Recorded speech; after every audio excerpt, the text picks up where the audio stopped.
Ladies and gentlemen, welcome to the Together Credit Union Plaza at Ballpark Village for the 2025 St. Louis Cardinals Hall of Fame induction ceremony. It is my honor to be here with you as we welcome our 11th induction ceremony class to the Cardinals Hall of Fame. Walt Jockey served as general manager during one of the most celebrated eras in Cardinals history, winning the 2006 World Series and 2 national pennants. Walt was named MLB Executive of the Year in 2000 and 2004. Representing great Walt Jockey is his son, Joey Jockey. So the following are my dad's words. To be inducted in the St. Louis Cardinals Hall of Fame is an honor beyond words, and I'm humbled to be recognized alongside several legends in this great game. Joining the St. Louis Cardinals in 1994 as their manager not just a career move, it was a privilege. The Cardinals are more than a baseball team. They're a tradition, simple excellence, and a family. And it's an incredible honor to all of you right here with belongs in baseball. Thank you. His credentials are amazing. From shortstop to over 70 franchise handles and home stolen bases and 30 batting average hits, extra base hits, and partly out to the good field and go to return. So the fans, they also for me, always I got all the respect. Thank you. Thank you for everything you guys are doing. We've all waited a long time for this. Can you please come over and stand in front of your plaque and receive your Hall of Fame jacket from Chairman of the Board, Mr. Bill Lewin? I've got so many people that have contributed to my career on and off the field that I can't possibly mention all. But each of you here today, if you know who you are, and how much you mean to me. Jim, you and I were always the grandkids, and this right here, and made me the luckiest man in the world. Thank you. One more big round of applause for Walt Jockey and your career. And here in Alabama.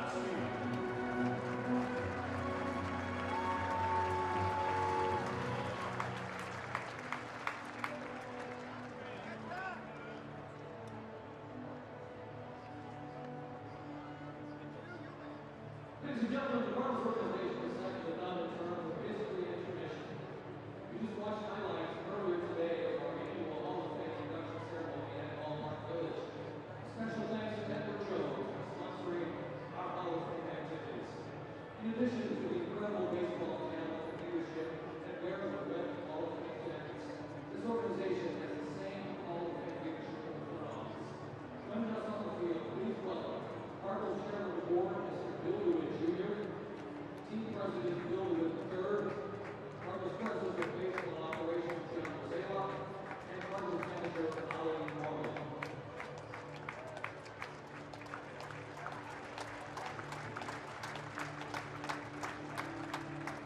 Please welcome to the field our St. Louis Cardinals Hall of Famers, last year's inductee, Matt Morris. 2023,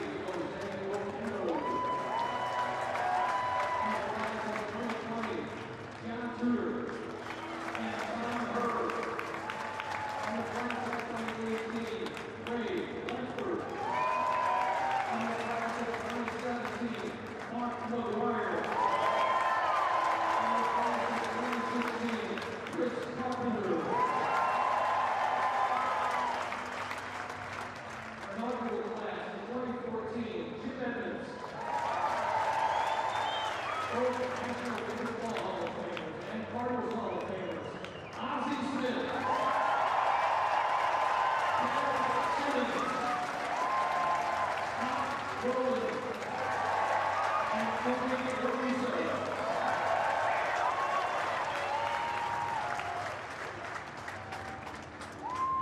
Now please welcome Benjamin and the right field wagon wave, our newest Hall of Famers being driven in 2025 Ford Mustangs. Representing Walt Jockey, son Joey and wife Sue, Edgar Maria, and Al Roboski.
2002 and 2003. A three-time All-Star with St. Louis, he played on 4 National League Central Division Championship teams and batted .333 in the 2004 World Series against the Boston Red Sox.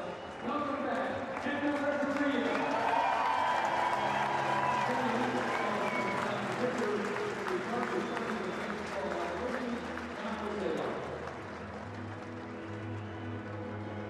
he became renowned as a mad Hungarian for his enthusiasm of loud, Fu-Manchu mustache and long hair.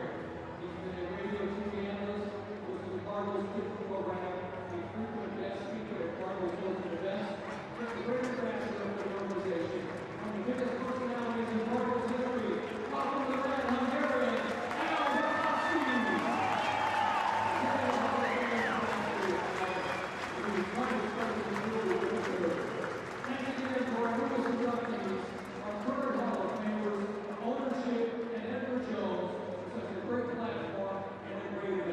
Ladies and gentlemen, the St. Louis Cardinals 2025 Hall of Fame class.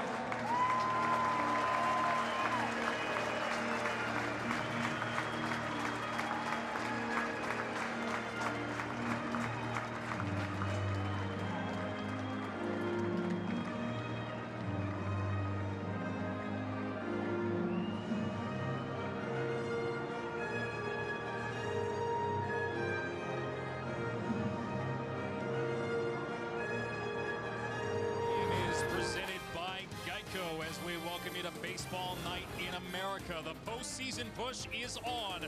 The San Francisco Giants look for their 12th win in a 13-game span as they take on the St. Louis Cardinals.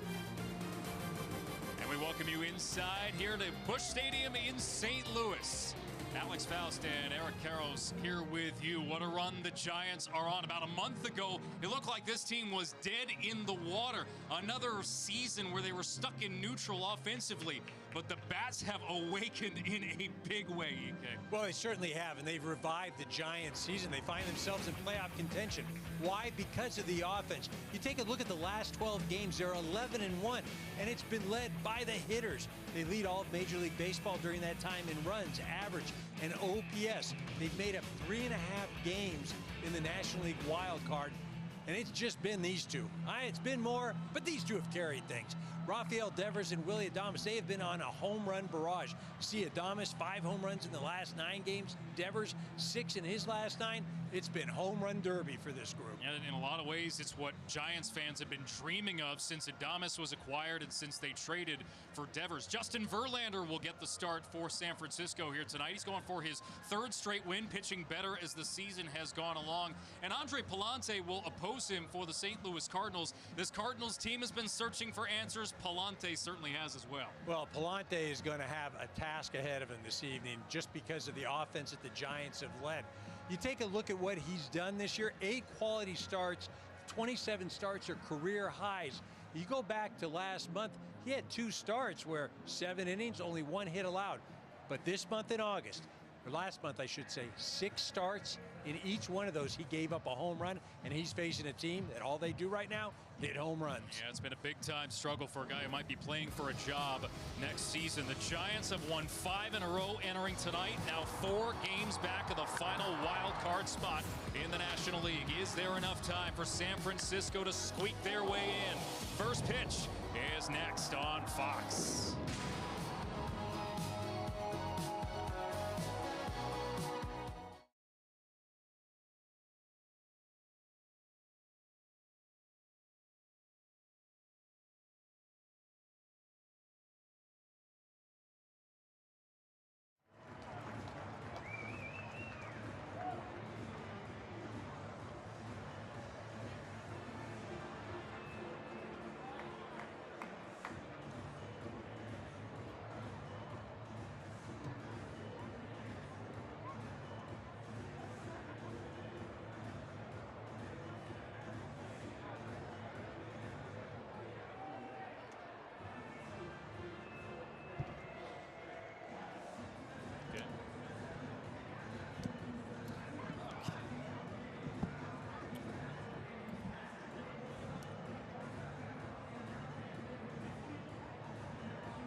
here in St. Louis. This time of year, you never know what you're going to get with weather, but we've lucked out about as perfect as you can get in early September.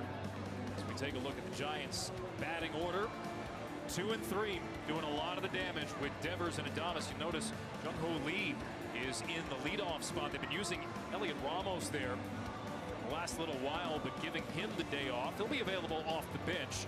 Dom Smith been swinging a good bat, midseason pickup from San Francisco. Matt Chapman, good to have him healthy. This San Francisco team that has done a lot of damage over the last little while. We talked a little bit about Andre Palante, EK. You know, this is a team that's trying to get younger, a team that's trying to find who's going to be part of the mix into next season. He's playing for a job right now. Yeah, he really is. In his last start against the Reds, he went 5 innings, 6 hits, 2 earned runs. He gave up the home run. This is what he's going to attack you with. That 4-seam fastball, likes the slider, knuckle curve. 4-pitch guy that really has to find his spots, has to have command. As I mentioned at the top of the show, the month of August, in each of his 6 starts, he allowed a home run. Giants right now as good as anybody at driving the ball out of the park. St. Louis dealing with a bunch of injuries to position players. Nolan Arenado still on the shelf, as is Brendan Donovan, Alec Burleson. And you take a look at their defense, see a bunch of unfamiliar names in there, a bunch of rookies. In fact, 5 Cardinals have made their major league debuts this season. We'll see what's in store for this young group as they start to look towards the future, even though nominally they're not that far out. 6.5 back in the wild card, 2 games under 500. But St. Louis not really playing competitive baseball right now. And the first pitch well inside from Palante to Jung-Ho Lee, who had a 4-hit game yesterday, including an RBI triple, his 11th of the season.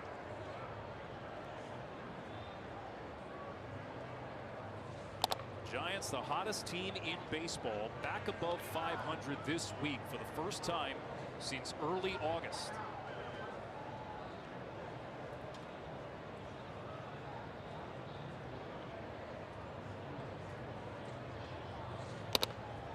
There's a strike. You know, the crazy thing too with the Giants, they went through a stretch right after July 12th. They went 15 and 25. It was the worst record in the National League, and then all of a sudden, here they are. They're hot. Lead, bouncing ball off the glove of Thomas Sajazi. And it becomes what I would imagine to be a reach on an error.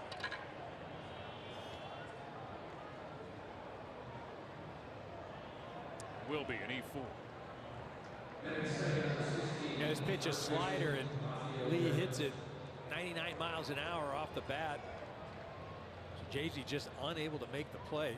Again, this isn't a team that can really function by giving extra outs. I'll bring up Devers, who's done a lot of damage in the first inning. First inning home run 4 times the last 5 games. Now up to 31 homers on the season.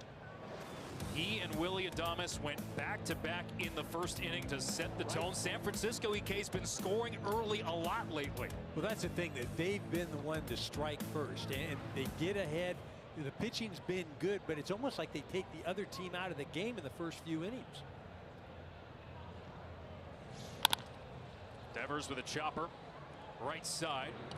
So Jay-Z with the toss for the first outs. Of course, the ball's going to be hit right back to him after committing the error to begin the game. But Devers is retired 4-3, and that'll bring up Adames, whose only hit last night was the home run right after Devers in the first inning. You mentioned it earlier. Giants have not had a 30-homer season from a player in more than 2 decades.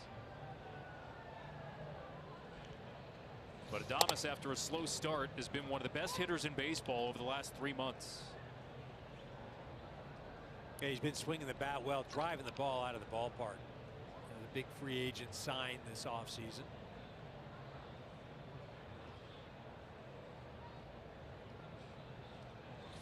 Oh, look out! Whoa, whoa, whoa, whoa.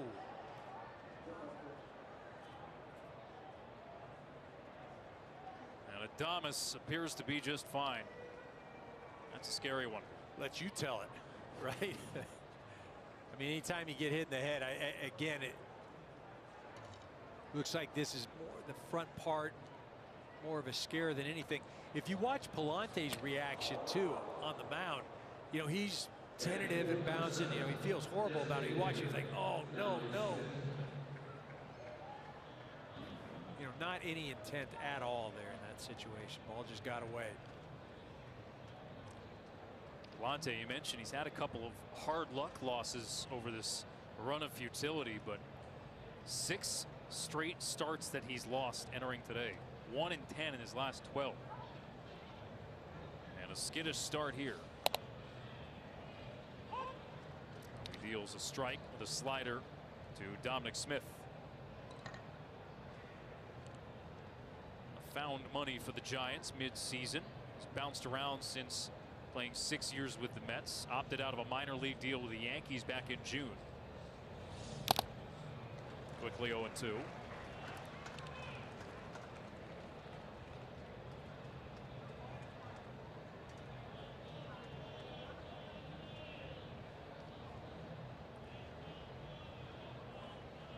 San Francisco, a team that was trying everything. They threw the kitchen sink at this offense, and it's been a chronic problem. But it seems like it's become contagious. Not just the top 2 guys, as you mentioned. There are other contributors here. Yeah, Chapman's been swinging the bat extremely well. He's gotten on a bit of a home run tear.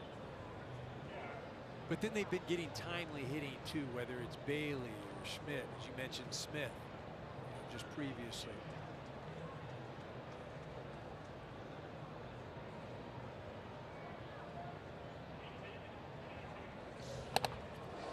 That one high and tight on Smith, and he has to jump out of the way.